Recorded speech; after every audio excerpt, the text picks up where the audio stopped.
Halo teman-teman, saya Peter Bolon.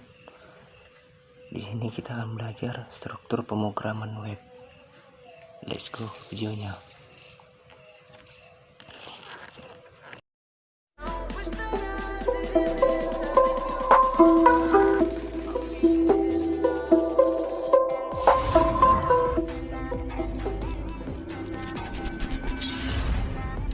Pada pertemuan yang pertama kali ini, saya akan memberikan tentang tutorial pemrograman berbasis web, di mana kita ingin membuat suatu pemrograman dengan bahasa yang berbasis web.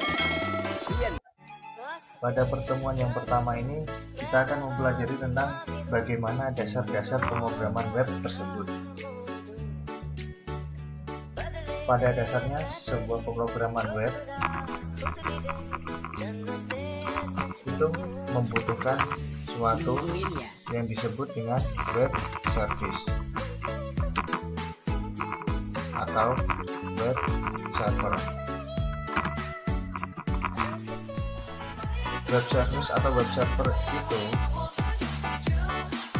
fungsinya adalah sebuah layanan internet yang telah disediakan oleh suatu komputer. Dalam memasukkan web yang telah dirancang dalam internet, maka terlebih dahulu memiliki ruangan dalam internet, dan ruangan inilah yang disediakan oleh server. Dalam tutorial kita yang pertama ini, saya menggunakan Apache sebagai web server saya.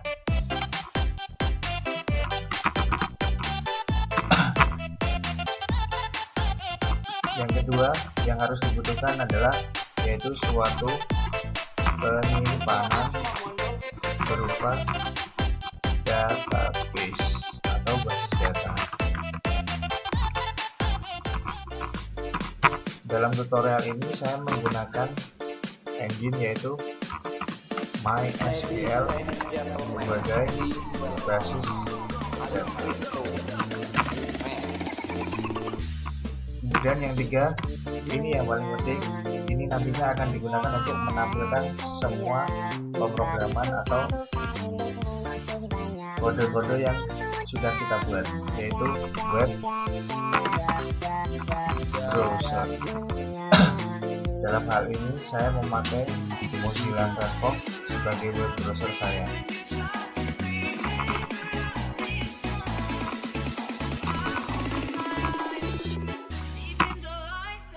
Oke, inilah yang dibutuhkan dalam pembuatan suatu pemrograman web.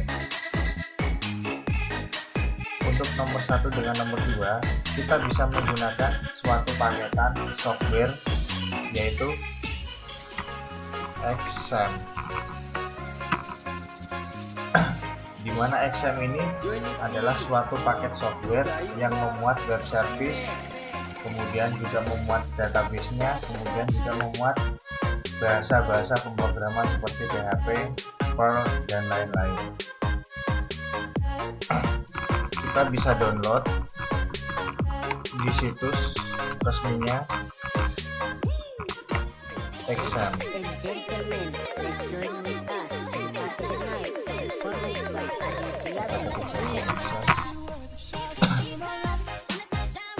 Ini dia situs resminya XAMPP, yaitu apachefriend.org.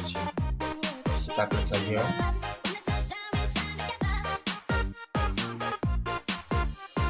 Kemudian kita klik tag download.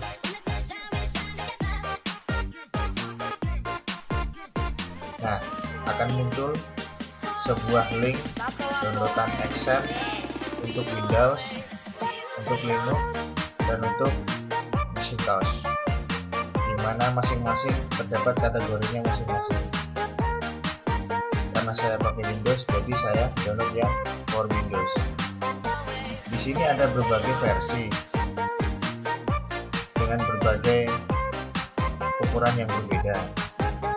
Untuk versi di sini menyesuaikan dengan pemrograman yang akan Anda buat. Misalkan Anda ingin membuat PHP dengan versi 5, Anda tidak perlu mendownload yang XAMPP dengan PHP versi 7. Di sini saya menggunakan PHP versi 5, jadi saya download yang menggunakan versi 5. Setelah muncul downloadan seperti ini, tinggal kita ketik download saja. Oke, karena saya sudah mendownload dan saya sudah punya, jadi saya cancel saja.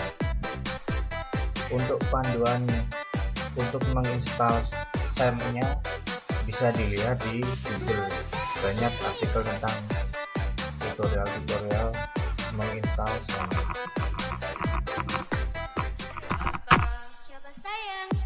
Nah, tinggal dicari aja yang mana yang mudah menurut kalian sekalian. Kemudian setelah kita install, biasanya sebagai defaultnya dia foldernya ada di local C extend di sini. Coba kita buka, di dalamnya udah ada Apache-nya, udah ada MySQL-nya, udah ada Perl, ada PHP. Untuk tool sebagai pembuka MySQL-nya dia pakai PHP MyAdmin.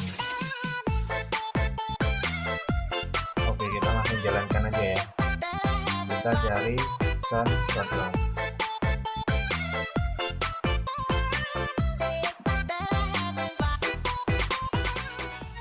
Nah, kemudian akan muncul seperti ini. Ketika kita ingin membuat suatu pemrograman berbasis web, yang perlu kita lakukan adalah kita men-start Apache dari yang semula seperti ini menjadi hijau. Kemudian kita akan install MySQL sampai menjadi hijau juga. Untuk mengecek apakah Apache kita sudah aktif dan MySQL kita juga sudah aktif, di sini statusnya sudah detect running. Tapi agar kita semakin percaya, kita bisa melakukan pengecekan melalui web browser. Kita ketikkan saja di URL localhost excel. Nah, akan muncul halaman seperti ini, tandanya excel kita sudah aktif, artinya Apache kita juga sudah aktif. Kemudian kita buka yang MySQL-nya, kita cek apakah MySQL juga sudah aktif. Kita ketik localhost /php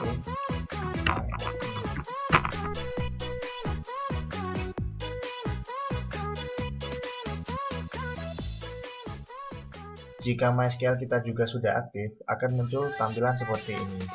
Ini adalah tool yang digunakan untuk melakukan pendesainan database.